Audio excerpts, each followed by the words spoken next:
Kiongozi mkuu wa Iran Ayatollah Khamenei aonekana katika nyumba ya ibada akiwa katika hali tulivu pamoja na amani.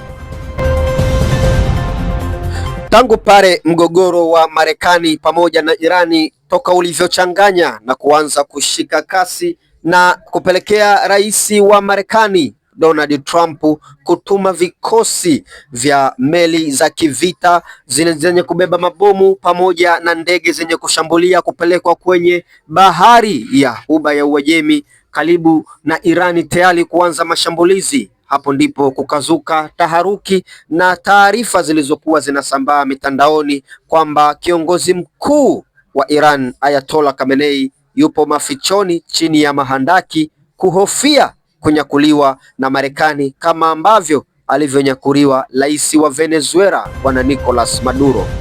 Taarifa hizi zilisambaa sana kiasi kwamba watu wengi waliamini kuna ukweli ndani yake, lakini Irani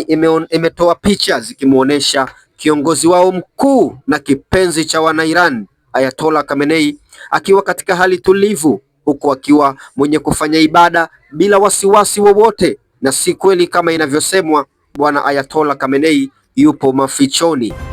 Hii inaweza kuwa salamu ya wazi kabisa kwa maadui wote wa Irani kuwaambia kwamba taarifa kwamba kiongozi wao yuko mafichoni akihofia si za kweli, na Irani haina sababu ya kuogopa chochote wala kuogopa lolote.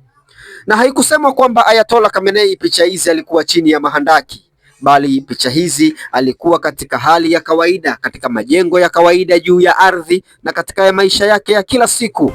Ayatollah Khamenei, kiongozi mwenye mlengo wa kidini ambaye ndiyo kiongozi mkuu wa nchi ya Irani na anaiongoza Irani, anapendwa sana na Wanairani na hana wasiwasi juu ya jeshi lake la Kiislamu, juu ya kujilinda na dhuluma zozote za maadui zake.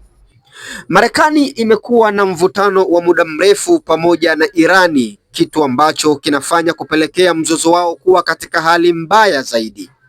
Kikosi cha Marekani kikiongozwa na meli za kivita ya Abraham Lincoln ambayo ilitangulia mara ya kwanza, na hivi juzi rais wa Marekani Donald Trump alikaliliwa akisema meli ya pili ambayo ni kubwa kuliko ya kwanza inasogea katika bahari hiyo kwa ajili ya kwenda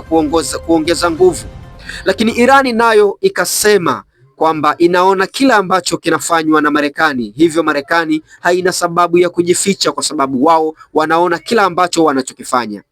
Na taarifa za hivi jana zimesema kwamba Irani imewaekea mpaka Marekani kwamba meli yao haitakiwi kusogea au haitakiwi kuvuka mstari ambao wao wameuweka, na kama itatokea Marekani au meli za Kimarekani zitauvuka mstari huo katika pwani, basi Irani yenyewe ndiyo itakuwa ya kwanza kushambulia.